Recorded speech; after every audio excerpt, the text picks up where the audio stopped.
I'm Marsha from Marsha Neal Studio. I'm here at Seraphine Art House in Elkton, Maryland, where I work part-time. And I'm a ceramic bead maker. And I used to travel for shows and sell my work all the time. And I ran into a woman who hand paints all these silks. And I've sold them for about 10 years now. Her name's UT, if silk painting is fun. And the silks and the ceramic beads together have always been something I've loved, and in the last couple months I really wanted to figure out something that I could make. I love bracelets. I wanted something very simple that you could take to the beach, sit on the beach, just braid these things up and have a bracelet to wear off the beach. I love seed beads. They are very addictive. They're like eating candy. You can never have too many of these things. If you don't know where to get them, I have some in my kits, but you can pretty much go to any local bead shop and find seed beads. So the kits that we're going to work on today are the silks, a little bit of cotton, my ceramic beads, and the seed beads. I've mixed them all together and come up with different color palettes, so it's easy for you to just pick a color and you get the little box and just go wherever you want and make a bracelet. And I will show you how to do that. So this here is the bracelet kit that I've put together. It has, I made two of them so I could easily move it. This is what I call the travel ready pack. It has a little box that you can actually use as your tray for when you're working. You just take that out and this becomes your tray so that you don't have to worry about having beads that go everywhere. So that way you can sit and string them on without issue. So in your kit you have the beads, you have the 5 focal beads, which are going to be used as your closure, and you have the 5 silk strings. So when you get your kit, you're going to basically start, let's see, I have instructions here if you're buying them in the box. The instructions show you exactly what you have and step by step how to create this bracelet, so you don't have to have internet, but if you're watching this video you obviously do, so you can just go by what we're saying. So what you do is I'm going to pretend like I'm working at home, and I'm basically going to work with my beads on the table. If you were traveling you would use the box, and each bracelet is going to need one of these wax cotton cords, so you have 5 of them here. You're going to pick one.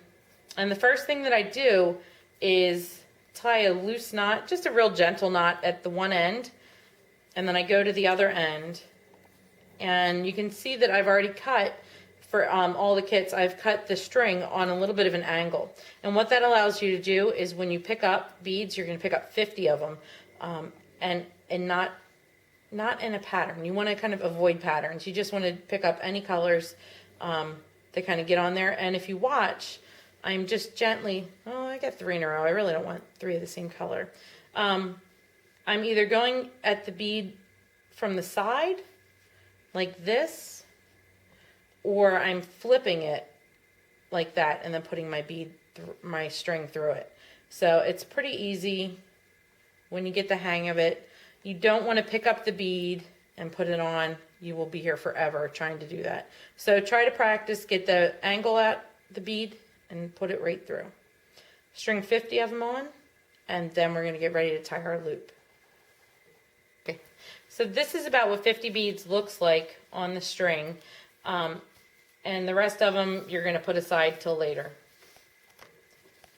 Now, what you want to do, because with the kit, certain times, this one has all brown string, so you're going to not really have too many choices. You're going to use the brown with the beads, and your choice comes into what color are you going to pick for the silk to coordinate with the beads and this focal bead here. So you can just go ahead and make your selection. And these are the handmade ceramic beads that I make. They're little disc beads. And I'm going to just go for, I love this color. It's like peacock blue. It's my favorite color. So I'm going to go ahead and work with that color, put the other ones aside, put the brown aside. If you had in your pack, let's say one of these other colors, you can see here, you know, that have the ivory, you would probably use the lighter you know, tan color, and I have that in there. If you're using a black string, you know, you would use the black cotton cord. It just coordinates better. I mean, you could do whatever you want, but if you're buying a kit, this is, you know, they're kind of pre-selected for you so that you don't have to make too many decisions. But if you wanted to, you know, go to a show, find me, and buy these individually, by all means, go for it. Okay, so what you're going to do is take your silk string and lay it to the side here. I folded mine in half just to prepare it. And the one end of the cotton cord, you're going to take and make a gentle loop. And by that, it's just simply folding a loop. You're going to leave at least a 1-inch tail. And if I'm going to pick this bead here, I want to make sure that my knot, you know, that this will fit through. And I want to make it snug, maybe a little loose, but not too loose. So my knot is simply taking it and folding it, pulling it through, and I'm double checking, making sure. Because if it's too big, you run the risk of, you know, this kind of working its way loose when you're wearing it, and you don't want that to happen. You can see here, here's one that I already made, and the bead goes through here just fine. Okay. So now, put that back aside. We're going to set up to get ready to braid. So now you have your loop on your cotton, your wax cotton, your 1-inch tail, your silk at the midway point. This is the halfway point here. You are going to then tie your silk onto the wax cotton by using this little tail. And it's simply just an overhand knot and just tie it on and really tighten it. You're just pulling it tight. That's all that is. Now this next part, what I like to do is to secure this and make it look really pretty. I like to, let's see, this is one that I made originally, and when I was fiddling with the design, I was just kind of tying knots however, and you can see, I mean, it's a pretty bad design. Look at how, you know, that pokes out and there it's sticking, and it just, that didn't make me happy, and that's just simply tying a knot and being done with it. So this is what I've come up with to fix that. So you take the 2 pieces of cotton, one of the silks, and you put it down together. This other silk, you're going to do, I believe it's a square knot. So you're going to make a loop here, take the silk from under, pull it over and through the hole. And what this is going to do is hold down the cotton and the other silk. And you're really securing that silk on there. Now you're going to take that one silk that you tied with, pull it down, move to the other silk, do the same thing. Loop the silk underneath and then back through the hole. And when you do that, you want to make sure to get the 2 pieces of cotton and the other silk. And you just want to pull them up. And this is a point, like I said, this is where you're really establishing your work here. You want to make it nice. You don't want it to fall apart. So now we have a tight knot here. We have the silks covering the cotton and this little itty bitty part here. And if you have a pair of scissors, which I have to grab a pair real quick, I forgot my scissors, you're going to cut this off. If you don't have scissors and you're traveling and you're sitting on the beach with your feet in the sand and you don't have scissors on you, don't worry about it. You can cut that off later. Not a big deal. But I'm going to go ahead and get the scissors, cut this off, and then get the braid set up ready to go. I'm going to get this all cleaned up. I'll be right back. Okay, so I've got, these are Fiskars. They're just real, I love these things. Watch. So they're spring loaded. If you need permission to go buy yourself a new pair of sharp fabric scissors or detail scissors, get these. I know Serafina sells them on her, Sarah sells them on the website. So to cut this off, you're only cutting a little, watch this. Boop. Look how sharp these are. They're awesome. Make sure safety seal them again when you're done. So then to secure this, what we're going to do is in your travel pack, you have a little, I threw a binder clip in there because I figured if you're traveling, you're really not going to have masking tape on you to be able to tape this down and use it, and you really want to be careful on what surface you're doing. But if you're sitting somewhere, you know, you can grab a binder clip, clip it to the top of the braid and onto something, whether it's your shorts, you know, an airplane pocket, who knows, anything that will basically give you resistance so you can braid. If I'm at home, I may use a clipboard. This is just a regular standard clipboard, and put that on here. It's dark, I'm not going to use it for this, I'm going to demo with something else. My absolute favorite thing to use is this macrame board, and it's made by the Beadsmith. They're really great. It has all these grooves. I can't work though with all the stuff on the one side, so I always flip it over so it's blank. So what I do is, I love it, look, you just has foam, goes right in. So you secure the loop, and then all the beads that are on here with that little knot, when you work, you pretty much, you want them to be close to the braiding area. If not, it's going to drive you nuts. They're going to be hanging low. So whether you're using a clipboard, a piece of masking tape, a binder clip, you want to secure that second end so that when you're working, you're only, you know, you have the beads right here at your disposal. That's all the movement that they have. So you're going to start your braid by taking one of the strings, one of the silks either side, and a braid is basically 3 strings, and you move one from the left to the center, then the one to the right to the center, one to the left to the center, one to the right to the center, always moving the ribbons on top to the center from left to right, left to right. It's a very simple thing. If you have never done it, practice it a little bit. You'll get it in no time. So silks move one and then the other. Now when I'm going to move the cotton cord, this is when I'm going to move my bead up. So you can see the bead is up and the string is to the middle. So then you keep following the pattern. Left to the middle, right to the middle. And when I'm working, I'm not working flat on a table. When I'm at home, I'm sitting in a chair and this thing is in my lap. So I'm working flat. So it's a little more awkward, but you'll get the hang of it. What you want to remember though is when you're doing this, you want to be comfortable and not be stressed out. So you sit in a chair, get relaxed, and your fingers will help hold the bead. I know with filming it I might be all thumbs at this point.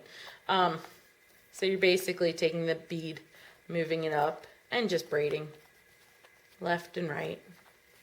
And then one of the things that you want to watch out for is if you work like this on a flat surface and you're really tense, your braid might start to get really scrunched up, or it might be really tight like this. You want to really sit, put it on your lap, and you know, work so that you're comfortable. If your bead ends up in the middle, just simply use your fingers and push it to the side, because the braid, you do want it sitting on the left and right of the braid like this all the way down. So I'm going to go ahead and finish this braid.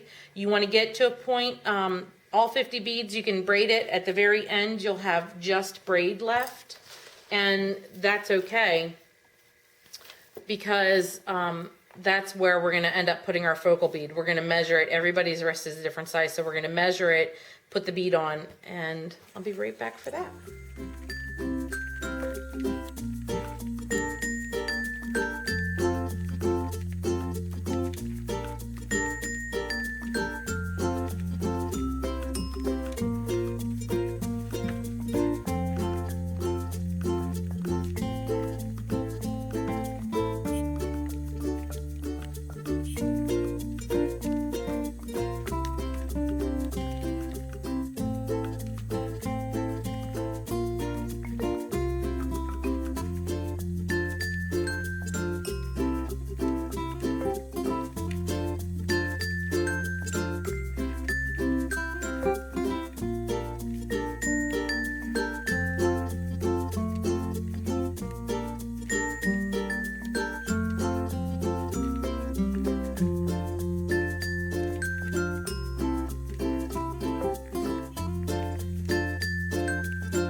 So when you're done with your braid, you need to basically measure and see how long it's going to go. They should go about 2 times around your wrist. So this is one of those things where, you know, you're really going to, maybe I should, I was gonna say maybe I should take the other ones off, but I think you can see just fine here. So your braid, you can see the beads are at a certain point. When I wear this, you know, they're a little bit different because I like to wear them further up at different places on my wrist. You don't want it too snug, but you also don't want it too loose. So what you want to do is measure where the loop is. This is where you're going to want to put your button so that it comes over, right? So your button's we're going to tie it on that side.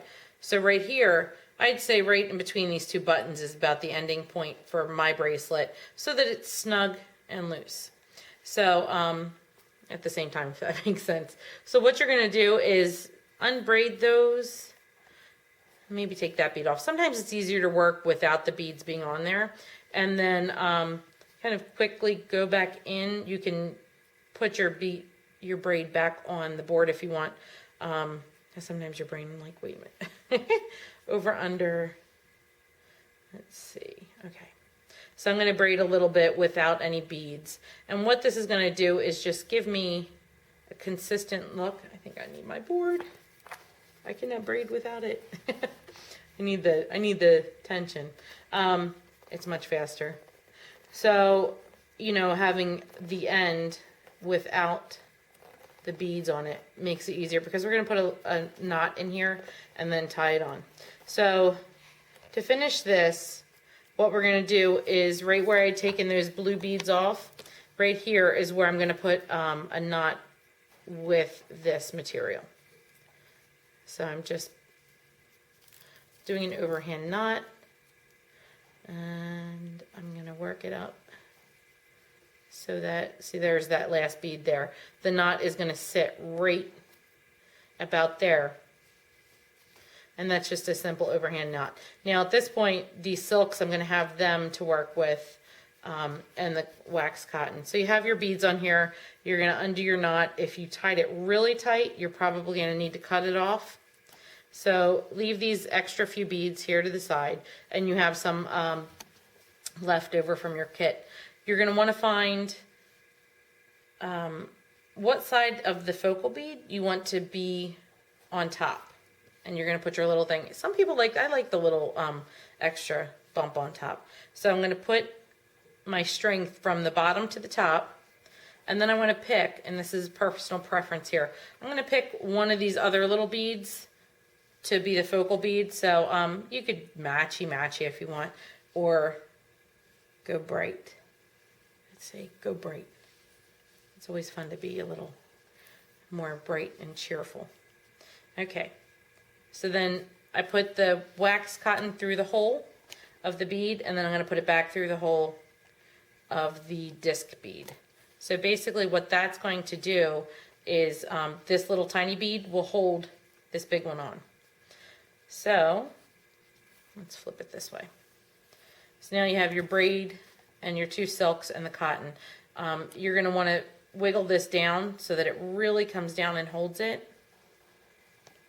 And this, then the wax, this part, tying a knot at the bottom to hold this bead on, you know, I do it differently sometimes, but this is pretty much the way that I really like it. I take the cord and I just loop it around, and that creates a knot at the bottom, and this is going to hold that bead in place. I'm going to make sure it's in there. Nice and tight. I'm going to do a lot of pulling and stuff. And you can tie it a couple times if you want. And that's really just looping it around. At this point, any of the knots that you're tying is just holding this together and securing the ends. So the wax cotton is tied on there. I may want to tie the wax and the silk together just to, hey, have an extra little knot there. Not a big deal. Now these silks, they actually compress really well. It's a flat piece of silk that's been rolled and stitched. And so when you tie a knot with these, it really wants to hold the knot. So that's why I don't use any glue with these. So I'm tying the silk to the silk. I'm wrapping it around, trying to make the underneath part look a little prettier by covering up the brown cotton with the silk. And I'm really, like, really tying knots tight. I mean, it really wants to be a couple of them together. You can hear it. Hear how tight that is? That's a tight knot. That's not coming out. And so here I'm looking, I'm thinking, oh, well, that brown string might come out. So maybe I'll tie it one more time on the underside. Like I said, this is really the only wrong way to do this part is by not tying it secure enough. So extra little knots, totally okay. All right, and then one more just to make sure it's on there with these silks. And the silk, I always end that with a double knot because I don't want it to come undone. I threw that in there a little bit with that cord, the cotton, and that'll hold it really well.